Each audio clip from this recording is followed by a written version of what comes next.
नमस्कार दोस्तों, मैं आशीष झारिया। आज आपके लिए मध्य प्रदेश सामान्य ज्ञान में लेकर आया हूँ वन्य जीव अभयारण्य की वीडियो। आज से हम चालू करते हैं। आज से हम स्टार्ट करने वाले हैं वन्य जीव अभयारण्य।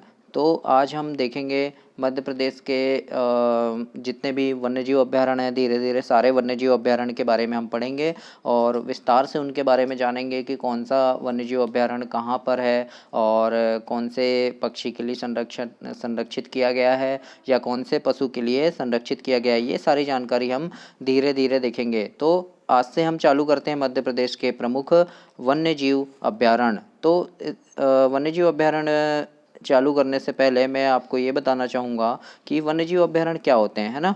हम इंग्लिश में बोलते हैं वाइल्ड लाइफ सेंचुरी, ठीक है। तो वन्यजीव अभयारण्य क्या होते हैं? तो वन्यजीव अभयारण्य जो हैं ये इसकी परिभाषा जो है, ये वन्यजीव अभयारण्य का जो गठन है ये एक विशेष प्रजाति अथवा कुछ विशिष्ट प्रजातियों के संरक्षण के लिए किया जाता है ना। वन्यजीव अभयारण्य का गठन विशेष प्रजाति के संरक्षण के लिए किया जाता है। जैसे आपने सुना होगा सैलाना वन्यजीव अभयारण्य जो है, जहाँ खरमोर पक्षी का संरक्षण किया जाता है। तो क्या है हमारे देश में या देखे होंगे या मध्य प्रदेश में या विश्व की ही बात कर लो, बहुत से ऐसे पक्षी हैं, बहुत से पशु हैं जो आज विलुप्ति की कगार पर हैं। बहुत सारे पक्षी आपने देखे होंगे, पहले आपको ऐसे दिखाई दे जाते थे, आपके आस पड़ोस में पेड़ में बैठे रहते थे, आस पड़ोस में कहीं भी दिख जाते थे, लेकिन आजकल बहुत कम दिखते हैं। आप गौरैया को ही देख लो, गौरैया चिड़िया जो होती थी आजकल बहुत कम दिखती है। तो ऐसे ऐसे जो कुछ विशेष विशेष प्रजाति होती है पक्षियों की या ऐसे कुछ विशिष्ट प्रजातियों के जो पशु होते हैं, इनके संरक्षण के लिए वन्य जीव अभयारण्य का गठन किया जाता है। ठीक है, समझ आया आपको। और ये कौन करता है? ये IUCN करता है। ठीक है, IUCN मतलब international union for conservation of nature. ठीक है, इसको हम हिंदी में बोलते हैं अंतर्राष्ट्रीय प्रकृति संरक्षण संघ। ठीक है, तो ये क्या करता है? ये वन्य जीवों के संरक्षण वन्य जीवों का संरक्षण करता है। और जो जैसे आपने सुना होगा जो विलुप्ति के कगार पे रहते हैं, उन्हें क्या एक रेड डाटा बुक में शामिल किया जाता है। तो रेड डाटा बुक की जो सूची तैयार करता है वो भी IUCN ही करता है। ठीक है, समझ आया आपको। और IUCN का मुख्यालय कहाँ पे है? IUCN का मुख्यालय है स्विट्जरलैंड में, ग्लांड स्विट्जरलैंड में है। और इसकी स्थापना हुई थी 1948 में, याद रखना 1948 में इसकी स्थापना हुई थी। बहुत बार एग्जाम में पूछा गया है और पूछ भी सकता है। ठीक है, तो ये बात आप याद रखना कि सन 1948 में IUCN की स्थापना हुई थी। अब इसके बाद हम देखते हैं वर्तमान में मध्य प्रदेश में कितने वन्यजीव अभयारण्य हैं। तो वर्तमान में मध्य प्रदेश में 32 वन्यजीव अभयारण्य है। पहले कितने थे?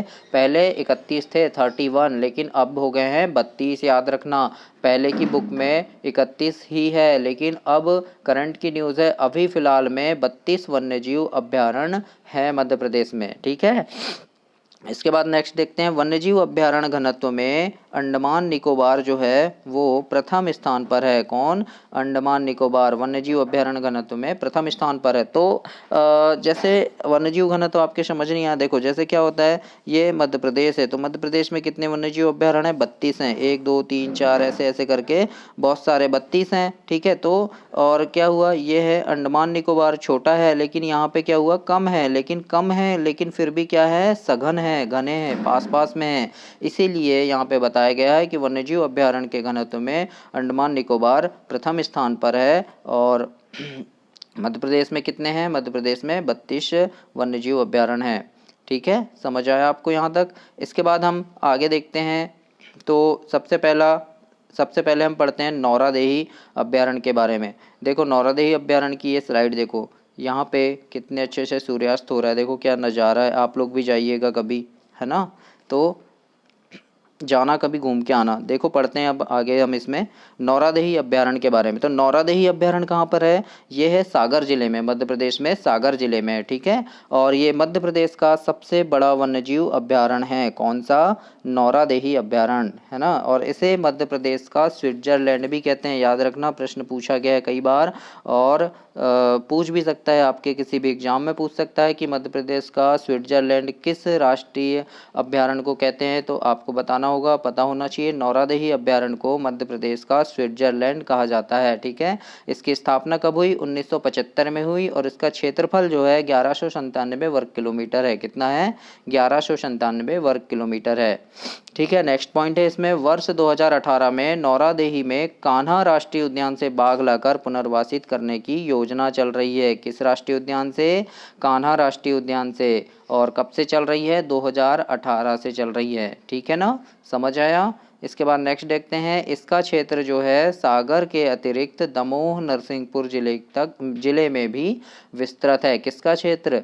नौरादेही अभ्यारण्य का क्षेत्र। नौरादेही अभ्यारण्य कहाँ है? सागर जिले में है, लेकिन इसका जो क्षेत्र है वो देखो, जैसे मान लो ये सागर है ना, यहाँ पे होगा नौरादेही अभ्यारण्य है, तो इधर पे हो गया दमोह जिला, इधर पे हो गया नरसिंहपुर जिला। ठीक है, तो जो नौरादेही अभ्यारण्य का जो क्षेत्र है ये थोड़ा थोड़ा दमोह जिले को भी टच करता है और इधर नरसिंहपुर जिले को भी टच करता है। इसीलिए यहाँ पे बताया गया है कि जो नौरादेही अभ्यारण्य का जो क्षेत्र है ये दमोह और नरसिंहपुर को भी टच करता है। सागर में तो है ही, लेकिन साथ साथ दमोह और नरसिंहपुर तक भी इसका जो क्षेत्र है वो विस्तृत है। ठीक है, इसके बाद हम देखते हैं, इस अभ्यारण्य में डीजल या पेट्रोल से चलने वाले किसी भी वाहन को प्रवेश की अनुमति है। ठीक है, किसी भी वाहन को प्रवेश की अनुमति है। समझ नहीं आया होगा आपको, देखो मैं समझा रहा, किसी भी वाहन को प्रवेश की अनुमति है डीजल या पेट्रोल से चलने वाले, लेकिन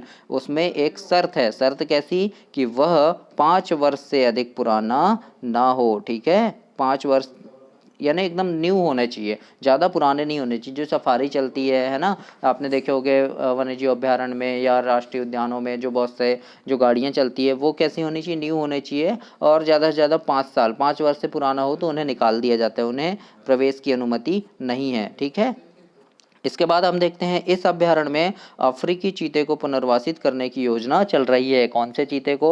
अफ्रीकी चीते को। इंपॉर्टेंट क्वेश्चन है, इसे भी याद रखना आप। कौन से अभ्यारण्य में? तो नौरादेही अभ्यारण्य में। ठीक है, इसके बाद देखते हैं, इस अभ्यारण्य में राधा नामक मादा बाघ एवं किशन नामक नर बाघ प्रमुख हैं। कहाँ पे? नौरादेही अभ्यारण्य में। कौन से? राधा नामक मादा बाघ और किशन नामक नर बाघ। ऐसे नाम याद रखना, क्योंकि ये पूछ लिया जाता है कभी कि राधा नाम की मादा बाघिन किस नेशनल पार्क में है या फिर किस अभ्यारण्य में है, तो बताना होगा आपको कि नौरादेही अभ्यारण्य में। जैसे कान्हा में मुन्ना टाइगर है, मुन्ना नाम का एक बाघ है, टाइगर है, तो उसका नाम रखा गया है मुन्ना। तो मुन्ना नामक यानी टाइगर कहाँ पर है पूछ लिया, तो आपको पता होना चाहिए कान्हा नेशनल पार्क में। ऐसे ही किशन नामक बाघ कहाँ पर है? नौरादेही में है, और राधा नामक बाघिन जो है वो कहाँ है? नौरादेही में। तो ऐसे नाम याद रखना। आगे हम और भी जो वन्यजीव अभ्यारण्य पढ़ेंगे, इसके बाद हम राष्ट्रीय उद्यान पढ़ेंगे, तो सभी के नाम मैं बताऊंगा आपको अच्छे से, कौन सा कहाँ पर है। तो ये सारी चीज़ें याद रखना, ये एग्जाम की दृष्टि से बहुत इंपॉर्टेंट है आपके लिए। ठीक है, तो आज की वीडियो में इतना ही। हमने देखा आज नौरादेही अभ्यारण्य, और नौरादेही अभ्यारण्य के बारे में सारी चीज़ें जाने, कौन कहाँ पे कैसा है, कब स्थापना हुई है ना, सागर जिले में है, और वन्य जीव अभ्यारण्य क्या होते हैं ये भी जाने हमने। ठीक है, तो इनमें से जो भी प्रश्न बनते हैं, बहुत से प्रश्न इंपॉर्टेंट है, तो ये सारी चीज़ें आप याद रखना। और आगे हम अगली वीडियो में पढ़ेंगे, नेक्स्ट वीडियो में। और चैनल को लाइक करना, सब्सक्राइब करना, और आगे आपको ऐसी वीडियो मिलते रहेगी। और नेक्स्ट में हम देखेंगे जितने भी मैंने आपको बताया 32 वन्यजीव अभ्यारण्य हैं, तो 32 तो पूरे नहीं पढ़ाऊंगा, लेकिन जो एग्ज़ाम की दृष्टि से बहुत इंपॉर्टेंट है आपके लिए वो सारे मैं करवाऊंगा। ठीक है, तो बने रहिएगा वीडियो में मेरे साथ, और मेरे साथ देने के लिए धन्यवाद।